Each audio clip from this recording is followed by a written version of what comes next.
Welcome to the Steampunk years. Short stories. Thank you for listening. The first story is about a stranded bird mother ripped from reality and an unexpected gift of metal and kindness.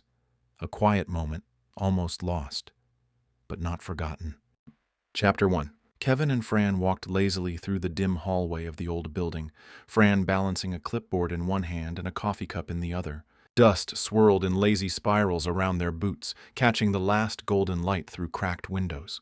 Her gaze drifted to a row of strange machines tucked along the wall, dented metal frames with protruding arms and odd curved panels. "What are these supposed to be?" she asked, squinting. "They look like deformed umbrellas." Kevin glanced over, stuffing his hands in his coat pockets.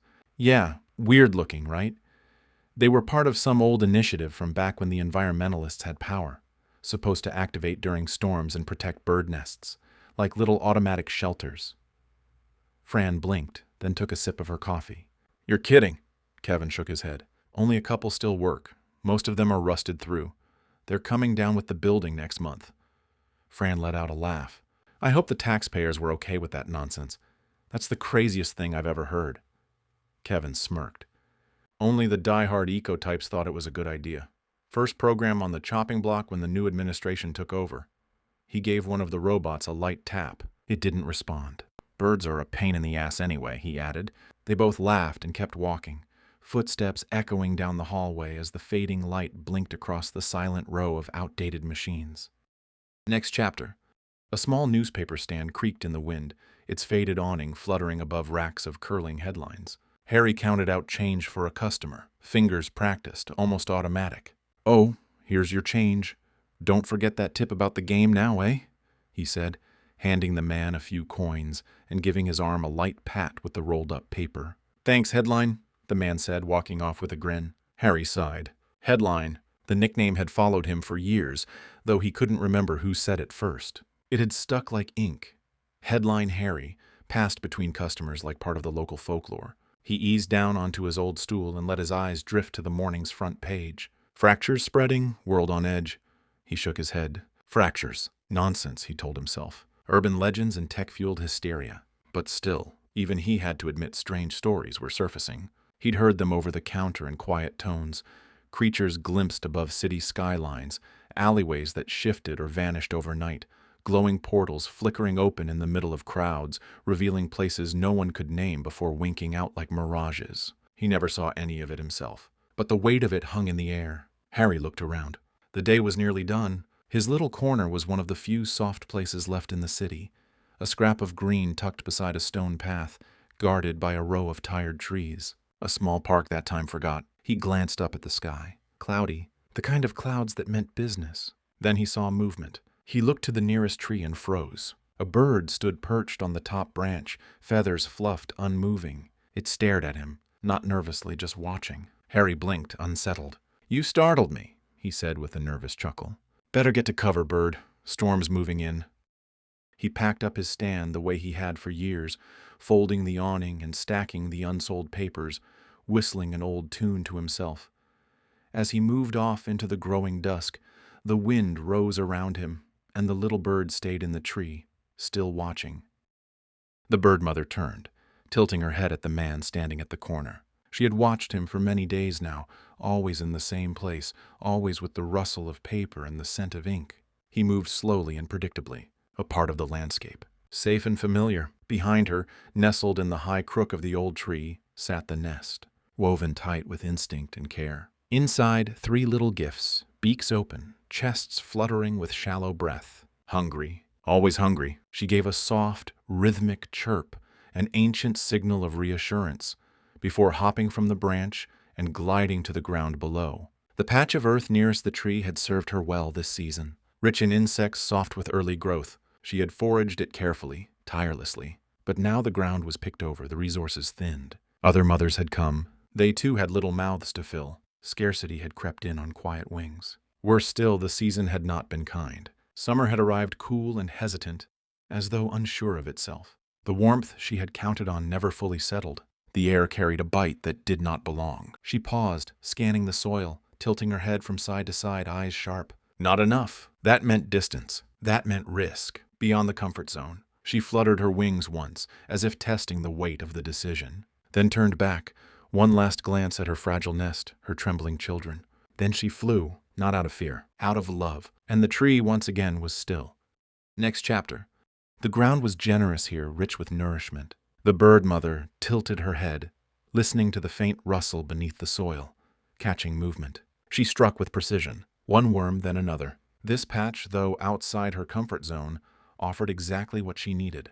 She had measured the distance well. Time and rhythm were second nature to her now. This was her third season raising young, and experience moved through her wings like memory. Satisfied, belly full, she turned and launched herself toward the nest. That's when it happened. The air split, light blooming where none should be. A tear in the sky opening with no sound, no warning. She banked hard, instincts firing, feathers slicing wind. She had survived hawks, cats, storms. She could navigate this. But another tear opened, then another. The sky fractured, not with thunder, but with impossible windows. Glimpses of areas, each one different, a canopy of green from a world she did not know, a stretch of blue water rippling like glass, a city of towers too tall for clouds. She chirped in alarm, her wings beating harder. One more appeared too fast. She couldn't dodge. The light caught her, folded around her, and pulled. She passed through. Behind her, the portal dissolved, falling into soft mist like breath on a mirror. She blinked. This place, it was real. Different sky and different air, but familiar. The migration grounds, thousands of miles from home. She chirped once, soft and sure, then looked to the sky. She had never flown this far so fast. She had never seen the world bend, but now she had. And the presence of it lingered, silent and watching, like an owl in the trees. Next chapter.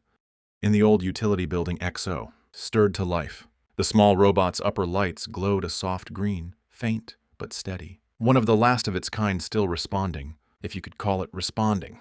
Age had taken its toll. Rust clung to its frame, joints creaked with each movement, and patches of flaked paint whispered stories of long seasons gone. Yet something within it still worked. The engineers at the old utility company had kept XO, not because it was needed, but because there was something endearing about its persistence. Like a lighthouse still shining, even when no ships passed. They'd wager friendly bets on whether any of the bots would answer when the weather service issued a call. No one really knew where that signal came from anymore. Maybe some forgotten program still humming beneath a dusty desk, doing its job long after everyone else had gone. Kevin and Fran were standing near a table, talking over the clipboard. They paused, blinking in surprise, as the little robot rose. With a gentle hiss, steam curled around its worn body. XO hovered upward, rising through an old ceiling vent like it had done countless times before, faithful, unshaken, vanishing into the sky above. Next chapter. XO ran the data again. Even in its current state, the information refused to align. Storm activity detected, yes, but the patterns made no sense. Unpredictable movement, rainfall appearing in concentrated sheets, falling hard, then stopping just as abruptly. Flashes of yellow and green lightning arcing through the sky, erratic and uncharacteristic. And then there was something else. A flagged entry, fracture detected. XO paused, rerunning the message through its aging systems. Fracture. The word held no connection to weather in any of its archived protocols. The only references in memory logs described fractures as anomalies, dimensional, visual, theoretical, not meteorological. Nothing about them should influence wind, lightning, or atmosphere. And yet, this one had. Its processors, though dulled by time and wear, sparked with quiet purpose. It compiled the readings and transmitted a request to the central weather node, though even that system was likely as abandoned as the station it came from. Still, protocol was protocol. The query was sent. Below, the designated target drew near. A tree, a nest, 3 life forms, small and vulnerable, detected and confirmed. XO adjusted altitude, sailing low over the ground as the clouds above began to tint green, a sickly, unnatural hue. The first droplets touched its frame. Rain was beginning. Lightning laced the sky in jagged bursts, far too close. The storm was already here. And somewhere inside its dented housing, amid rusted servos and failing memory banks, XO moved with renewed clarity. Next chapter. Katie glanced up from her console and frowned. The new hire was on his phone again, scrolling, smirking, half laughing at something far more interesting than the glow of incoming weather data. The job had plenty of downtime, sure, but that didn't mean it was a joke. She cleared her throat. Oscar, is it? You're not supposed to be using that on the job. Oscar looked up and snapped the phone shut in one fluid motion, like someone who'd done it a dozen times before. Got it.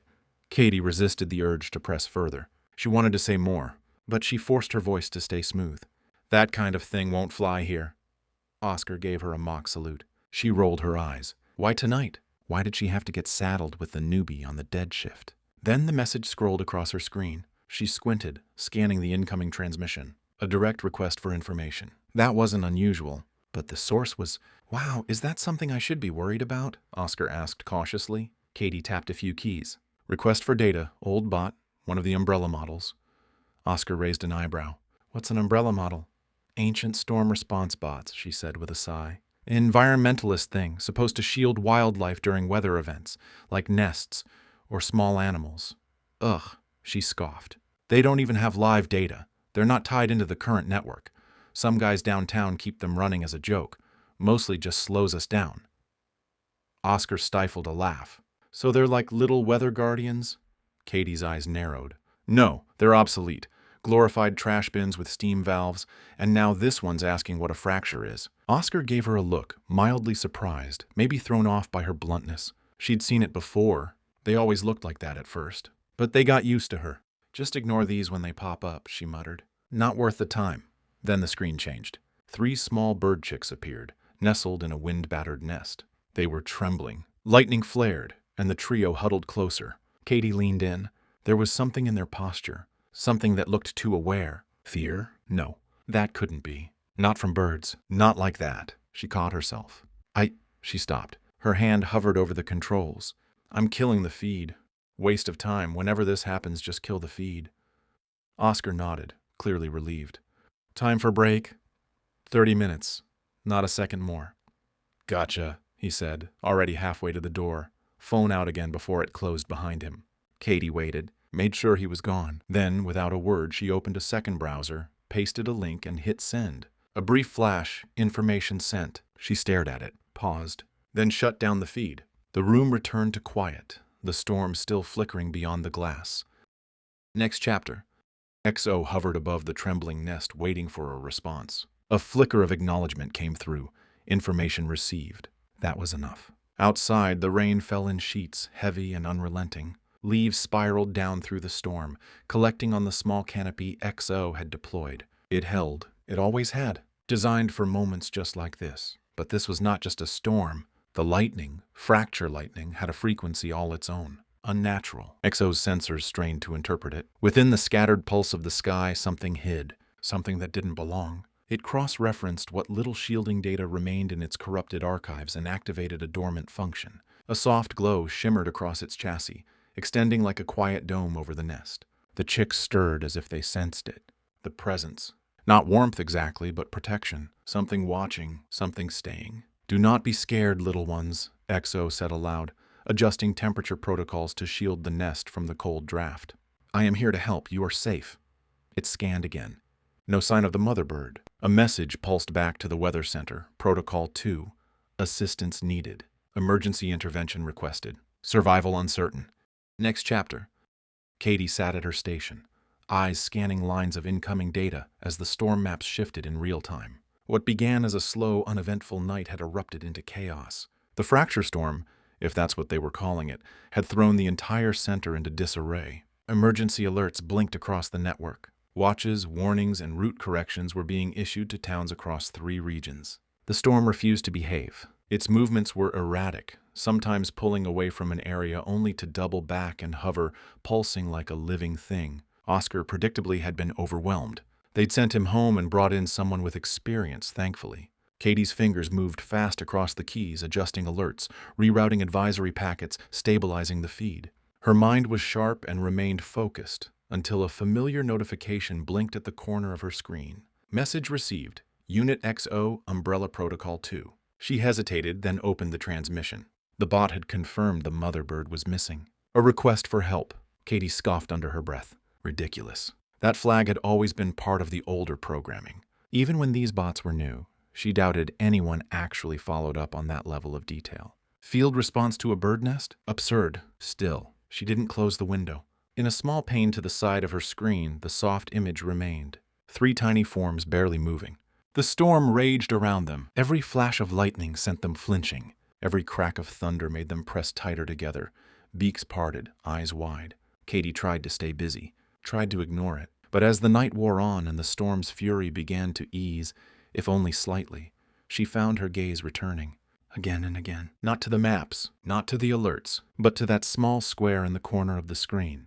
3 fragile lives, huddled in the rain. She didn't know why it bothered her, but each time she looked, something stirred, quietly, just beneath the surface. Something she hadn't felt in a long time. Next chapter. Shift change. 6 a.m. The replacements filtered into the control room, all yawns and coffee and half-tied ponytails. One of them glanced at the storm logs. "I hear you had a rough night." "Yeah," Katie said, rubbing her temples. "Worst I've seen in a long time. It finally eased up around 5. "Well, we'll take it from here," the woman said, already settling into her seat. "Lots of flooding reports." Katie nodded, gathered her things, and walked out into the pale gray morning. The air was cool, washed clean by rain. Her car door groaned as she opened it and sank into the driver's seat. She started the engine, letting the heater hum quietly as she sat in silence, her hands resting on the wheel. She should go home. She was exhausted, burned out from hours of rerouting alerts and trying to stay ahead of the chaos. But something else was digging at her, a quiet tension behind her ribs, a decision she didn't want to name. Her eyes drifted toward the glove compartment. The screen image flashed again in her mind. 3 small chicks blinking up into the storm, huddled beneath the glow of that old machine. "This is stupid," she muttered to herself, but her fingers turned the wheel anyway. The nest. The park. She thought she remembered the area. It couldn't be more than a few blocks. A little green triangle tucked beside a stone path. One of the last soft places left in the city. She signaled, turned onto the next street, and drove. Katie stepped onto the park grounds, her boots squelching slightly in the soft, rain-soaked earth. Leaves and branches were scattered across the paths, and shallow pools of water shimmered in low spots. The aftermath of the storm was quiet, almost peaceful now. A man was setting up a small newspaper stand near the path, unfolding chairs and arranging papers beneath a battered awning. "Pretty bad one last night," he said, not looking up as he worked. "Yes," Katie replied, her eyes scanning the park. She spotted it almost immediately. The tree. The robot. She moved quickly, weaving between puddles. XO hovered in place just above the nest, silent in its vigil. As she approached, the robot glided down to meet her. "You are the weather operator," XO said, voice soft but certain. "Nice to meet you in person. The chicks are doing well. It was a close call at times, but I was able to protect them." Katie glanced at the device in her hand, the old interface still active. "Protocol 2, shelter. That's the next step?" "Yes," XO replied. "A shelter must be located soon. Without one, they will not survive." Katie nodded and opened the shelter directory, fingers moving quickly. The first number rang out with no answer. The second had been disconnected. The third was permanently closed. She cursed under her breath. The fourth picked up. A warm voice answered. The woman on the other end knew what to do. She had the space and the resources. Katie ended the call. "They can take them. They have the right setup, with luck." She paused. "They'll make it, but no guarantees." XO lifted gently toward the tree and extended careful arms to cradle the nest.